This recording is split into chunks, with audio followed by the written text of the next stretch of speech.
দর্শক আসসালামু আলাইকুম। আজকে কথা বলবো একটা গুরুত্বপূর্ণ বিষয় সম্পর্কে। ইউকে ভিসার জন্য বিএফএস গ্লোবালে যাওয়ার আগে আপনার কি কি ধরনের প্রস্তুতি থাকা দরকার সেই বিষয়ে কথা বলবো। এটা একটা অত্যন্ত গুরুত্বপূর্ণ জিনিস, এটা আমার অভিজ্ঞতা থেকে বলছি।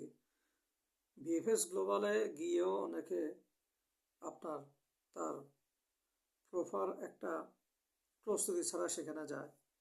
গিয়ে দেখা গেল সে যখন কাউন্টারের সামনে গেল তখন তারা অনেক কিছু থাকে না, টাকা থাকে না, টাকা তুলতে যায়। এটা আমার ব্যক্তিগত অভিজ্ঞতা, যেটা আমি দেখেছি। এই কারণে চিন্তা করলাম এটা সম্পর্কে একটা ভিডিও বানানো দরকার, যাতে আপনারা যারা ভবিষ্যতে বা রিসেন্টলি যারা অ্যাপ্লাই করছেন, আমার অডিয়েন্সের মধ্যে যদি কেউ থেকে থাকে, যাতে আপনারা উপকৃত হন। এখানে আমি কথা বলবো আপনার ফাইল সাজানো সম্পর্কে আর বিএফএস এর প্রিমিয়াম সম্পর্কে। অর্থাৎ সেখানে গেলে আপনার কি কি কত টাকা লাগতে পারে ভিতরে, ওই সম্পর্কে কথা বলবো। সবাইকে অনুরোধ জানাচ্ছি ভিডিওটি প্রথম থেকে শেষ পর্যন্ত দেখার জন্য। আমি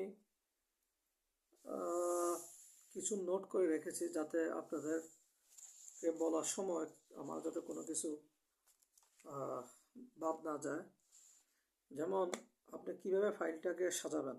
প্রথমত আপনি আপনার পাসপোর্টটাকে সবার উপরে রাখবেন এবং বিএফএস অ্যাপয়েন্টমেন্ট কনফার্মেশন লেটারটা, কারণ প্রথমেই আপনার কাছে তারা পাসপোর্ট এবং কনফার্মেশন লেটারটা চাইবে।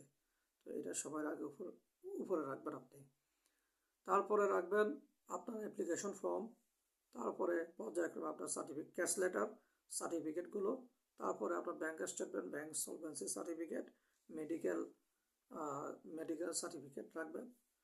যদি আপনার এখানে যদি কেউ ডিপেন্ডেন্ট নিয়ে অ্যাপ্লাই করেন, তাহলে সেক্ষেত্রে আপনাদের ম্যারেজ সার্টিফিকেট, নিকাহ সার্টিফিকেটটা আপনাকে অবশ্যই লাগবে। আপনারা নিকাহ certificate, that means Kabin নামাটাকে English করে নেবেন, নোটারি পাবলিক করে নেবেন। নোটারিতে গিয়ে, এটা ঢাকাতে বিভিন্ন বড় বড় প্রতিষ্ঠান আছে, আপনার পল্টনে গেলে 800 থেকে 1000 টাকা নেয়। আপনারা কাবিন নামাটাকে ইংলিশ করে নেবেন, নোটারি করে নেবেন। তখন সেটাকে লেখা থাকবে নিকা নামা, সেই হিসাবে আপনারা এটাকে নোটারি করে নেবেন। তারপরে আপনাদের সাথে যদি আপনাদের ছেলে মেয়ে থাকে, সেটার জন্য আপনার চাইল্ড রেসপন্সিবিলিটি একটা ডকুমেন্ট লাগবে, যেখানে আপনার দুজনকে স্বাক্ষর করতে হবে। তারপরে আপনার ফ্যামিলি পিকচারটা অত্যন্ত গুরুত্বপূর্ণ। ফ্যামিলি পিকচারটা সাথে রাখবেন। আপনারা যে হাজব্যান্ড ওয়াইফ, ও যে আপনাদের ওরা যে আপনাদের ছেলে মেয়ে, ওদের ছোট থেকে বড় হওয়া পর্যন্ত যদি আপনাদের কোনো ছবি থাকে, সেই ছবিগুলো আপনারা প্রিন্ট করে নেবেন সুন্দর করে। এখানে 2-3টা ছবি দিতে পারেন, আপনাদের বিয়ের ছবি, আপনাদের ছেলের সাথে আপনাদের বা আপনাদের মেয়ের সাথে আপনাদের যে ছবি আছে, 2-3টা ছবি আপনারা সাথে করে দিতে পারেন। এই হচ্ছে আপনার মোটামুটি ফাইল গোছানোর একটা নিয়ম। আপনারা যাতে তারা ধরলেই আপনার ফাইলটাকে একটা গোছানো অবস্থা পায়, এভাবে আপনারা ফাইলগুলোকে সাজায় রাখবেন। আর ডিপেন্ডেন্ট ছাড়া যদি আপনারা অ্যাপ্লাই করেন, তাহলে ম্যারেজ সার্টিফিকেট, ফ্যামিলি পিকচার, এগুলো কোনো কিছু দরকার নেই। আপনার প্রথমে পাসপোর্ট, তারপরে বিএফএস অ্যাপয়েন্টমেন্ট কনফার্মেশন লেটার, তারপরে হচ্ছে আপনার অ্যাপ্লিকেশন ফর্মটা, তারপরে আপনার এই cash letter, university cash letter, তারপরে আপনার all certificate, bank solvency certificate, তারপরে হচ্ছে আপনার এই মেডিকেল সার্টিফিকেট। বাস, এই হচ্ছে একজন স্টুডেন্ট জন্য যারা অ্যাপ্লাই করবেন। আর যিনি ভিজিট ভিসা অ্যাপ্লাই করবেন, তার ইনভিটেশন লেটারটা ভাবে থাকতে হবে, passport, BFS confirmation letter, invitation letter, তারপর ওনার যে অফিসিয়াল ডকুমেন্টগুলো আছে, ওনার এনওসি, তারপর অন্যান্য ডকুমেন্ট, যদি অন্য কোনো দেশে গিয়ে থাকে, পাসপোর্টের ফটোকপি, ওই দেশের ভিসার ফটোকপিটা সাথে থাকতে হবে। এভাবে আপনারা ফাইলগুলো গুছাবেন। তারপরে যে জিনিসটা হচ্ছে বিএফএস এ আপনার কি কত টাকা লাগতে পারে, সেটা আপনারা আগে বাসা থেকে চেক করতে পারবেন।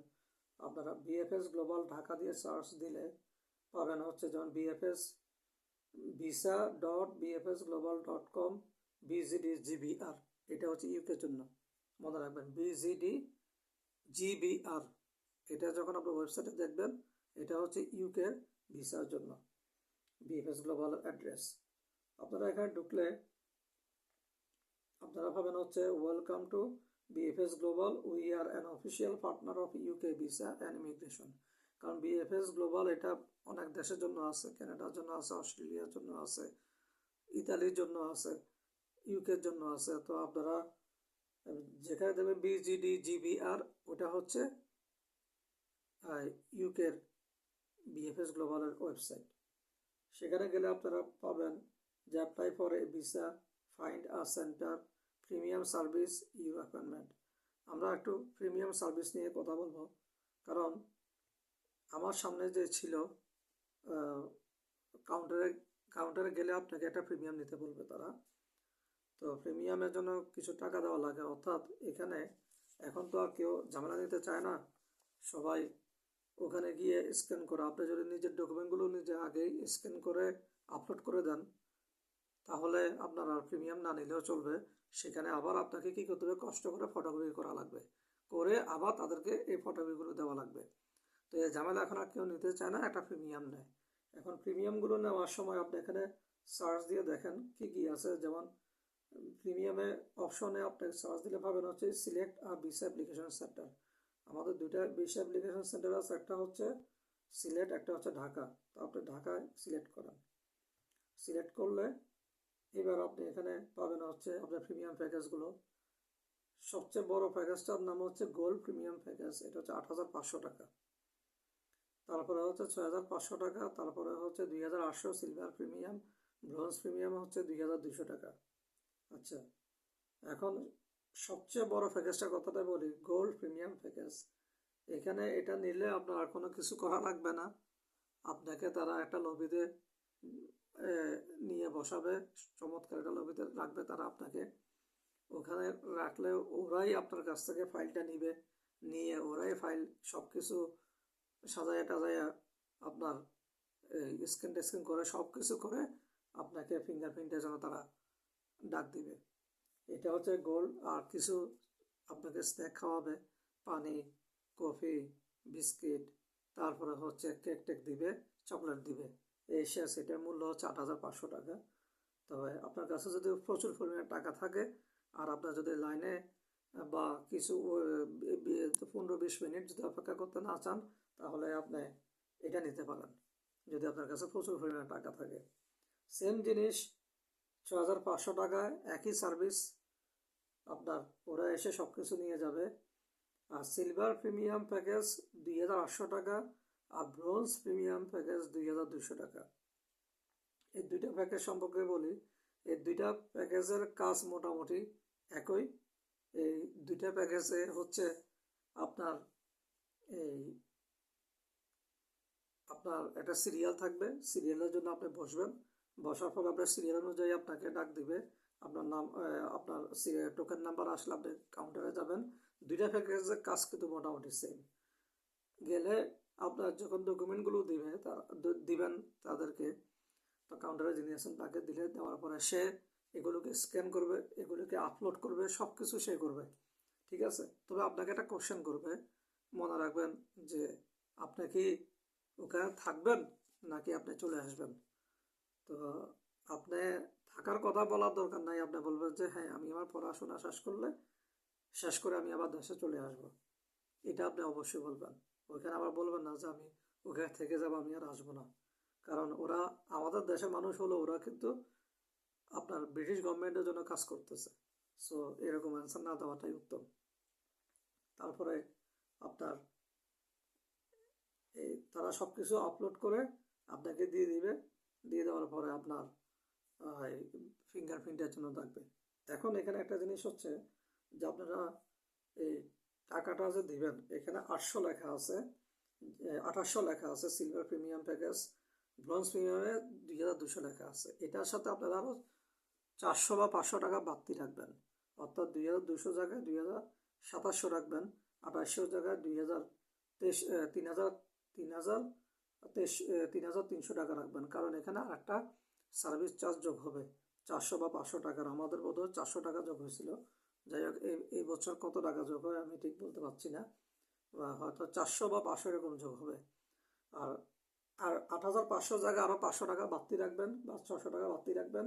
6,500 টাকার জায়গায় আরও 500 বা 600 টাকা বাড়তি রাখবেন। তাহলে আপনার মোটামুটি কোনো ঝামেলা হবে না। কারণ আমার সামনে যিনি ছিল উনি আহ, উনি আসছে ফাইল জমা দেওয়ার জন্য, অথচ উনি আপনার টাকা সাথে আনে নাই। পরে উনি আবার নিচে গেছে, গিয়ে এটিএম বুথ থেকে টাকা তুলছে, টাকা তুলে আবার আসছে। আচ্ছা, তো এখানে আরেকটা জিনিস হচ্ছে, আপনি যদি কার্ড পেমেন্ট করেন, ওনার আসলে টাকা তোলা দরকার ছিল না।